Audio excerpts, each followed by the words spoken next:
In the 1980s, a toy line was released that changed modern day media and pop culture forever and would become a benchmark in 20th century merchandising. Though originally created by and imported from Japan, varying toy lines and later original creations would be adapted for release in the Western market and be known and remembered by a new name. MFP presents 10 Transformers G1 vehicles.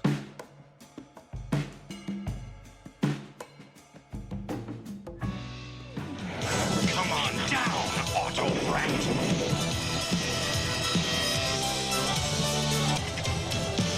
A triple changer who made his debut in Season 2, the Decepticon Blitzwing was originally released in Japan in 1984 and brought in for the second wave in Transformers, as Hasbro had acquired the license to bring in toys from Japan that could change into various modes. In the case of Blitzwing, able to turn from a robot to a Type 74 main battle tank and then to a MiG-25 fighter jet, Blitzwing would be more often seen in his tank mode on screen, as this was the transformation he was most remembered for. The Type 74 main battle tank was one of the best looking designed tanks Japan had produced and was in a similar class as the American M60 Patton, carrying a Mitsubishi 10ZF Model 21 10-cylinder diesel 21.5 litre engine producing 750 horsepower and reaching speeds of 33 miles per hour. As a jet, the MiG-25 entered service in 1970 and had an operational top speed thrust of Mach 2.83, which although could have passed Mach 3, was hindered to avoid potential overheating and damage. Mostly built as dedicated interceptors, the Soviet MiG-25 was almost a decade ahead of anything America had produced and was able to fly higher and faster than any other combat fighter jet of the time, with its R-15 BD-300 turbojet engine. As for the character, Blitzwing would go on to become a more prominent figure in the Transformers lore, mostly thanks to the role he played in the 5-part Season 3 introduction episodes, 5 Faces of Darkness, where he was the only Decepticon to recognize the sinister presence of the animated movie-introduced Quintessons, and later be excommunicado from the Decepticons when he teamed up with the Autobots to stop Galvatron from leading his team members into a trap set up by the Quintessons. As such, his G1 toy, and his being one of the first triple changes in Transformers, makes him a much desirable addition to any collection. Tell me what's on your mind, or I'll splatter it on the wall and see for myself.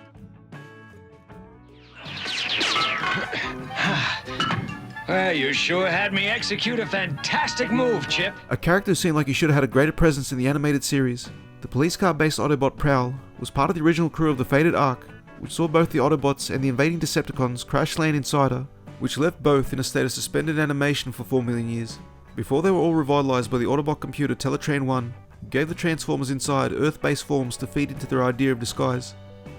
Based on the 1983 Datsun 280ZX Turbo, Prowl was one of 3 Autobots from the G1 line to share this Japanese-based car mode, as was the case with Smokescreen and Bluestreak.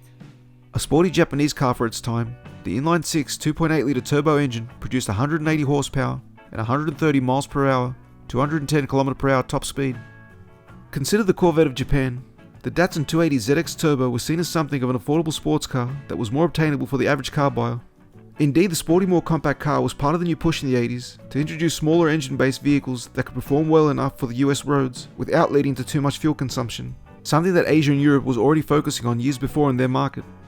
As for the authoritarian-based Transformer, Prowl, unlike many of his other Autobots, did not get his moment to shine in the animated series, as he was somewhat set up to take the second-in-command spot, yet seemed to have not been chosen to do so, unlike his comic book incarnation. Underused in the cartoon, his biggest claim to Transformers fame was in his gruesome death in the 1986 feature-length animated film The Transformers the Movie, which saw him take a laser blast to his chest and burn from within. With different iterations of the character over the years, and almost making it to the live-action 2007 Transformers movie as another police-based vehicle, though the role was instead decided to go to a Decepticon by the name of Barricade. Prowl has become more remembered after the fact, as his was perhaps one of the most underappreciated Transformer of the G1 era. Now this is a human after my own central processor. I am Dragstrip. I live to obey. A one-of-a-kind Formula 1 racer, the Season 2 introduced Combiner Stunticon, created along with 4 other vehicles to directly combat the Autobots on the road. Dragstrip was based on the 1976 Tyrrell Cosworth P34 and its unique 6-wheel design. Only competing from 1976 to 1977, the Tyrrell P34 were only 6 made in this configuration that vanished just as quickly as it arrived. Creating smaller front wheels to help with aerodynamics to compete against Ferrari that dominated in 1975, the P34 would go on to take first and second place at the Swedish Grand Prix in its first year alone. Carrying the famous Cosworth 3-litre V8 engine with 475 brake horsepower at 10,000 revs per minute, success was in sight for this first year design Formula 1 until it was discontinued after 1977. It was not some regulation that would stop this six-wheel powerhouse. The rules did come into effect in 1983 against this, but it was the difficulty in producing those custom-made to fit front tyres, which Goodyear had agreed to produce in 1976, yet stopped production for in 1977 due to cost and difficulty in manufacturing. As for the Transformer, created by Megatron as mentioned earlier to combat the Autobots for supremacy on the roads, the Stunticons consisted of 4 cars and a cab-over truck, which when combined could form the robot Menasor. Dragstrip was often the one of the 5 who would usually be more regulated to being a background member, yet his obsession to win and brag about himself led him to be less favoured among his teammates. Showing up at the tail end of Season 2, starting from the 2-parter episode The Key to Vector Sigma, the Stunticons mostly had their time in the season to shine in episodes like the Trans-Europa Express and Masquerade, where they would be secretly replaced by Autobots in disguise, in which Mirage would take the place of his Formula 1 counterpart to help infiltrate the Decepticons. With differing origin stories over the years, where he would later be known as a famous Cybertronian racer with set over 6,000 wins to his name, Dragstrip is mostly a standout in the G1 world due to his unique vehicle mode and its one-of-a-kind history in motor racing, as it is an F1 many believe could have gone on to change the sport had it remained. You mean Rumble takes it?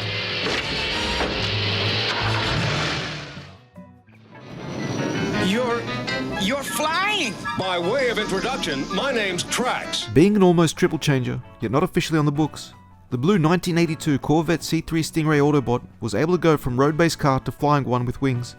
Released in the 1985 line as part of the second wave of the G1 Transformers, this Autobot warrior, like others in the second season, got a standout episode alone focusing on his character, yet gave no explanation to when or how he arrived on Earth or got his vehicle selected form. The Chevrolet Corvette C3 came out from 1968 to 1982. The car came with a standard 200 horsepower L83 350 cubic inch V8 engine.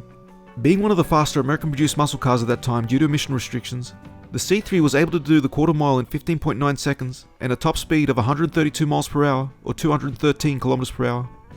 A Transformer who suffers from his own form of vanity about his vehicle mode, Tracks was originally released in Japan in a red paint scheme, yet to give more variety in their color presentation of their toys, Hasbro chose to release Tracks in a blue form, despite already appearing on several box art in his original Diaclone red scheme, leading to some confusion upon his release. Said to be able to drive and fly in jet mode at subsonic speeds of around 280 miles per hour, Tracks is one of the few Autobots who prefers his vehicle mode over his robot form. Given a more Harvard-esque persona in his voice acting, Tracks was still considered a favourite among fans, and some have argued he is one of the original triple changers, though this is not considered so by the more hardcore fans. Despite an actual modern variation of the Corvette making its way into the live-action Michael Bay Transformer sequels, this was oddly enough not given to a feature film incarnation of Tracks, but of the former Lamborghini Countach Sideswipe, leaving many disappointed to this lost opportunity, as Tracks in toy form had not always been permitted to be licensed in his original Corvette body. Yet when he was in his G1 Masterpiece incarnation, this created a welcome addition indeed and a return to form for this Autobot vet. Oh, my hood! My beautiful hood! I'll say hello to Prime for you, Megatron. Happy landing! Given the position of Autobot Spy, Mirage is a Transformer who even his teammates at times question his loyalty, given his constant want to leave and return home to Cybertron at almost any cost.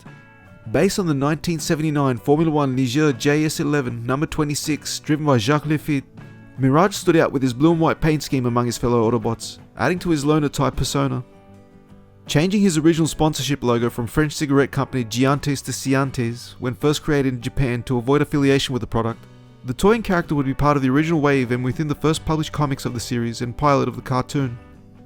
The French-built Formula 1 JS11, with its 3-litre 400 brake horsepower Cosworth DFV engine, was an improved update over its predecessor, the JS9, as it incorporated more of an aerodynamic look and better ground effects.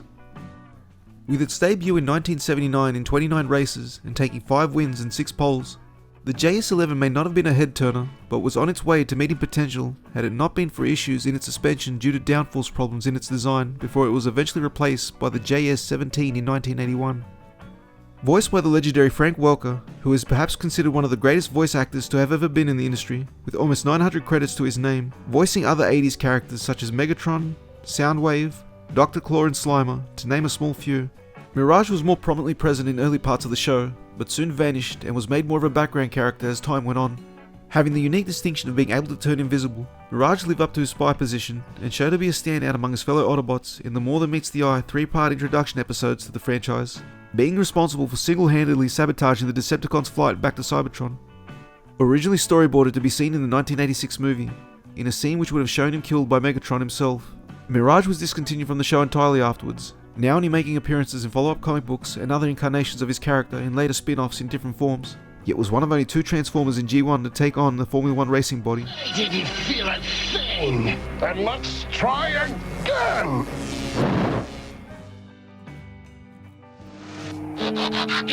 All right, bro, let's go! The brothers of Sideswipe and Sunstreaker were 2 Transformers whose alt modes had made a few appearances in the G1 world, as was the case with Season 2's Red Alert and Stunticon Breakdown, all of which had been given the vehicle body choice of the world-famous Lamborghini Countach, which was at the height of its popularity in the early 1980s. Though both Autobots were based on the same vehicle, with minor differences, the transformation and robot appearances were totally different from one another, and unlike the Seeker jets of Starscream, Skywarp and Thundercracker, were not repaints of the same design to save on production cost. Based on the Lamborghini Countach LP500S, it was no accident that the Japanese toy makers modelled some of their changeable robots after one of the most iconic cars of the 1980s. Replacing the Lamborghini Miura, the Countach came out and changed history in the 1970s with the LP400, yet the LP500S that was produced from 1982 to 1985 with its V12 375 brake horsepower engine was the chosen basis for the Diaclone toy line. It was not hard to see why, as the Countach was one of the most beautifully designed sports cars to ever roll off an assembly line, and the character traits of the G1 cartoon versions of these toys played into their own sense of vanity throughout the series. Remaining a staple in the franchise, the brothers played well off one another as they were mostly featured in Season 1 of the cartoon, but like most characters, come the second season, were slowly pushed into the background and almost completely ignored from the 86 movie and further seasons. However, along with featuring the IDW comics together, Sideswipe himself would be brought back in the 2015 G1-inspired video game Transformers Devastation, yet his Countach model was no longer used as there had been licensing issues in the past with several of the original toys when they were initially supposed to be reused in their G1 forms in various spin-offs of the figures. With recent reissues and re-releases of the original G1 toys, one of those being the red-coloured Sideswipe, the yellow Sunstreaker unfortunately has proven to be one that may never be placed back on shelves anytime soon, as it had been stated by Hasbro and Takara that several of the original molds of the characters had been either lost or broken, and in the latter case were too expensive to repair. And the original Sunstreaker himself in his Countach form is considered very hard indeed to find complete, as time is not on the side of collectors or fans of these toys. When we're done with them, they're gonna wish they'd never been assembled. If you're gonna ride, Dano, ride in style. An original creation for this list, the brash young turbo-revving young punk given the name Hot Rod would make his debut in the feature-length adaptation of the hit show in the 1986 The Transformers the Movie. Ranking lower on this list, mostly due to not being a pre-existing vehicle adapted into toy form like others on here, Hot Rod was a design that took cues from several production and concept cars, drawing a lot of inspiration from the 1970 Bertone Lancia Stratos HF0. With only 115 brake horsepower and a 4V 1.5 litre engine, the Bertone prototype was never really meant to be a production car, but its radical design and one-of-a-kind styling left its mark and is remembered for its laid-back interior, which basically has its driver resting at a 25-degree angle and stands at only 33 inches off the ground in height. Originally functioning as a Cavalier in the Cybertronian Wars, Hot Rod's buyer does not give much detail about his vehicle mode and capabilities, listing his top speed at 330 miles per hour at a range of 150 miles, though some of these details change from media to media. Standing out due to his trademark flame design on his hood, something that would carry on to his eventual transformation into the Autobots leader of Optimis Prime once he took up the mantle of carrying the Matrix of leadership, Hot Rod has brought some mixed reactions over the years from fans, mostly due to his association with the first on-screen death of G1's most popular and loved leader of Optimus Prime. Though changing designs over the course of his multiple incarnations in the decades since his first appearance, and later struggling by Hasbro in licensing his name, Hot Rod would eventually become a staple in the Transformers world, as his toy is very much a first-choice collectible for a lot of fans even to this day. Didn't even bend a fender. Autobots, transform! The poster transformer for the entire franchise, the greatest Autobot leader of them all, Optimus Prime in his red, white and blue with a light touch of yellow paint scheme, became a much-loved character when first introduced to the American public in 1984's airing of the animated series. Part of the first wave lineup for the Transformers, Prime was originally released as Convoy in Japan, imported from the Diaclone line along with most other Autobot vehicles. It was when this lorry-based toy and other transforming robots were bought by Hasbro and later adapted by comic book writer Bob Budiansky would he be given the rank of leader in name when the franchise was adapted for the US market. The original Diaclone Convoy was based on a mid-1970s white Freightliner WFT 866-4T cab-over truck, possibly equipped with a Cummins 350 diesel engine, though details about any engine specs are limited. Optimis Prime is said in his comic book bio to be able to lift 4 million pounds, and can be seen at times living up to his image as one of the strongest Transformers in the series. In the original Marvel Sunbow G1 production, Optimus was always seen lugging around a grey-silver trailer, which although was not part of his final robot transformation, would almost always disappear and reappear from what is thought to be some form of subspace, used conveniently for continuity reasons.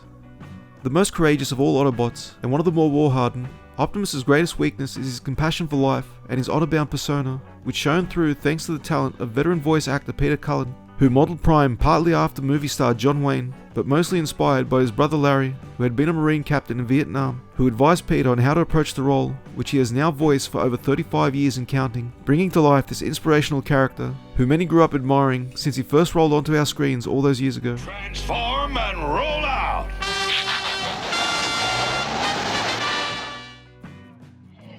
Okay, folks, it's showtime! The second in command of the original crew of the Ark that landed on Earth and lay dormant for 4 million years, Jazz was a popular character almost from the get-go, whose laid-back and funky attitude made him a standout among his fellow Autobots, not to mention being voiced by the legendary Scatman Crothers, who brought a soul to the character with his one-of-a-kind voice. Based on the Porsche 935-76, Jazz was modelled after the number 4 Martini and Rossi race car with its flat-6 2.2 litre engine and dual turbo that took the output from 530 to around 630 horsepower, which the driver could dial up and down with a cockpit boost control and reach a top track speed of about 360 km per hour. Based on a racing version of the factory 911 Turbo, the Porsche 935 was introduced to the racing world in 1976 and would go on to win outright at Le Mans in 1979. Come 1984, the same year as the Transformers cartoon series had been launched, the 935 had 150 worldwide wins to its name and had cemented its status within racing forever. Featured heavily throughout Season 1, Jazz, though showing off a sense of style now and then, was basically the straight man type character, whose love of music would often cause him to get on the nerves of his fellow Transformers. Showing up in the 1986 feature-length animated film, Jazz had the distinction of being one of the small few of the Wave 1 Transformers to make it out alive, and shown very briefly come Season 3. Though it was unclear how much of a role Jazz was to continue to play in the series, his absence was likely as a result of the original voice actor Scatman Crothers passing away soon after his completion of the Transformers the movie. Still a popular character, and making it to the live-action 2007 Michael Bay film, though like all Transformers that did, no longer retaining his G1 vehicle form, Jazz is a prime example of what made the original Japanese toy line so appealing and stand out, and what led to its introduction to the Western market. Autobots, start your engines! Let's see how he likes my new shock blast cannon. The first Transformer introduced in the original 1980s cartoon, along with being the first to carry the distinction of being actually seen transforming into his vehicle mode, Wheeljack was a staple of Season 1 and Season 2 of the G1 animated series. Voiced by Chris Latta, also known as Christopher Collins, Wheeljack served as chief mechanic and second father to the Dinobots, and was the go-to Transformer who would come up with new inventions to help the Autobots in their continuing fight against the Decepticons. Based on the one-of-a-kind champion rally race car, with the same colour decal as the Italian airline Alitalia, Wheeljack was modelled after the 1977 Group 5 Lancia Stratos Silhouette Turbo. Following on where the Stratos Zero left off, with the tag HF standing for High Fidelity, the Lancia Stratos and its famous curved windscreen was the world's first purpose-built rally car. Designed by Lamborghini artist Marcello Gandini, and carrying the Ferrari Dino 2.6-litre V6 engine, giving an output range of around 190 to 320 horsepower, and topping out at 144 miles per hour, the Stratos was perhaps one of the greatest rally cars ever produced, taking itself to 18 WRC victories from 1974 right up to 1981, and cementing its place in motor racing history. As for the toy itself, originally part of the Diaclone line brought in from Japan by Hasbro, retained the Alitalia design, slightly altered to remove the eye, and featuring an extra L to avoid licensing issues, and sporting the 539 racing numbers of the 1977 Giro d'Italia Group 5 Stratos, Wheeljack proved to be a more appealing toy in its car form, as it was disproportionate in its robot mode, with collectors comparing it to a somewhat gorilla-like appearance. Nonetheless, Wheeljack forever remains an important part of the franchise lore, as his reissuing in recent years of his Stratos form, and his inclusion in the IDW comics, and even a brief appearance in the 2018 Bumblebee movie, is continued to be a welcome one. He displays nicely among his other G1 counterparts, and is a reminder why the original Generation 1 toys and cartoon was such a hit among the youth at the time. Oh, my aching cylinders. If you enjoyed this video, be sure to hit the like, subscribe and bell icon in order to help this channel grow and to bring you more content like this one, as your support is what keeps this channel going.